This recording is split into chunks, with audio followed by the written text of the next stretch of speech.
જય જવાન જય કિસાન। આજે આપણે સોનેરી લીલોડી ધરતી ઉપર આવી ગયા અને આ બધા આવી ગયા હે એ કે ઘઉં બહુ સારા હતા, આજના જ લાડવા કરો। હવે લાડવા કેમ કરવા તો કે ગમે એમ થાય, હાલો ઘઉં ભૈયા આવો ને લાડવા કરો કે। એટલે હવે પરિયાણ હાલે લાડવા કરવાનું, ચૂરમાના લાડવા કરી ગયા। અને અમારે આ ભાઈ છે કંદોઈ, જો આ ભાઈ, આ અરવિંદભાઈ, અને આ ભાઈ કે હું દાળ બનાવી નાખું કે લાડવાની દાળ જ કરવા। હા, એટલે આવું બધી અમારી ચર્ચા હાલે છે।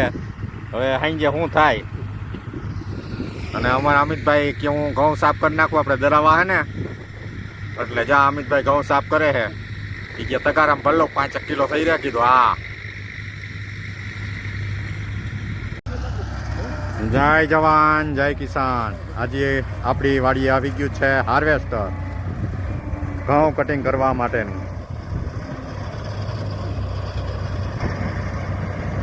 કારણ કે પેલા હવે વાટતા, હવે બધા હાર્વેસ્ટરમાં જ કાઢે। જો આવ્યું આ ઘઉંનો ધંધો કરશે। આવા દો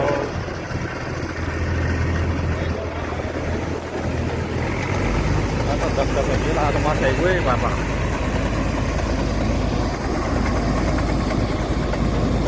દોર્યો છૂટે હો ભાઈ।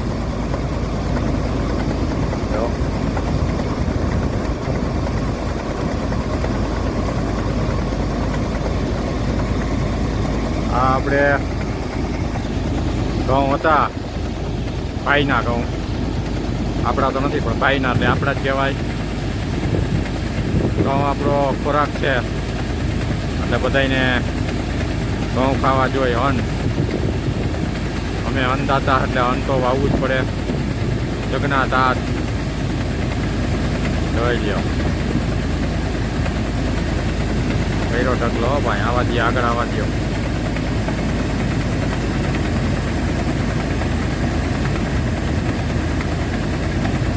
ઘઉં તૈયાર। પેલા તો હલરમાં હાંકતા અને બધું કરતા। પવન એ સારો છે, બસ પર ઉડી જાય। જો ખાલી ટાંકી આવી ગયા તો ભાઈ ગો। હવે હાલો કટિંગ બતાવું।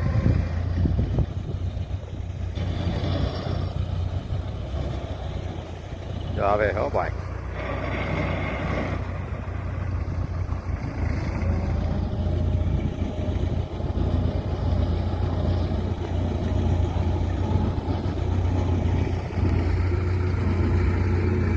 આધુનિકતા એટલી આવી ગઈ કે ગમે એટલા ઘઉં હોય તો ફટ દરાન પૂરા થઈ જાય। આવું મોટું મશીન આવે તો કાંઈ ઘટે નહીં।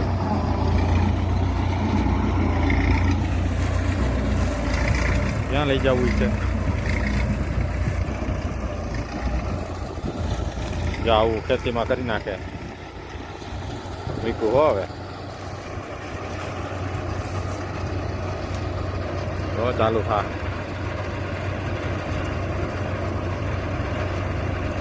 અમારા કોલીથળ ગામમાં આવા 5 થી 6 હાર્વેસ્ટર છે। પેલા બધા વાટીને પૂરા વાટતા ને ખરા કરતા। હવે તો ઘઉં પાકે એટલે 1 કલાકની અંદર ગમે એટલા ઘઉં હોય તો પૂરા થઈ જાય। એટલી આધુનિકતા આવી ગઈ। અમારા કોલીથળમાં આવા 5-6 હાર્વેસ્ટર એટલે કાંઈ ઘટે નહીં। ખેતી એટલી આધુનિક થઈ ગઈ છે, મહેનત ઓછી થઈ અને મેનેજમેન્ટ જ રહ્યું છે, પણ કરતા આવડવી જોઈએ। સમયનો સારો ઉપયોગ કરીને તો ખેતીમાં સારું જ છે। પણ જ્યારે વળતર નથી ને ત્યારે એમ થાય કે ખેતી નથી કરવી। પણ અત્યારે ઓછી મહેનતે ખેતી થાય છે, વધારે ઉત્પાદન છે, પણ એની સામે ખર્ચા વધારે છે અને ભાવ નથી। ત્યાં અમારો ખેડૂત લાચાર છે ભાઈ। જ્યારે અમે આ અન્ન પેદા કરી, ત્યારે અત્યારે અમે વેચવા જાય તો ભાવ ન હોય। જો ચાલુ થયો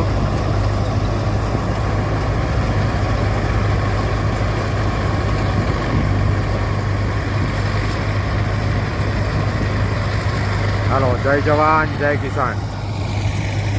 આજનો બ્લોગ અહીંયા પૂરો કરશું.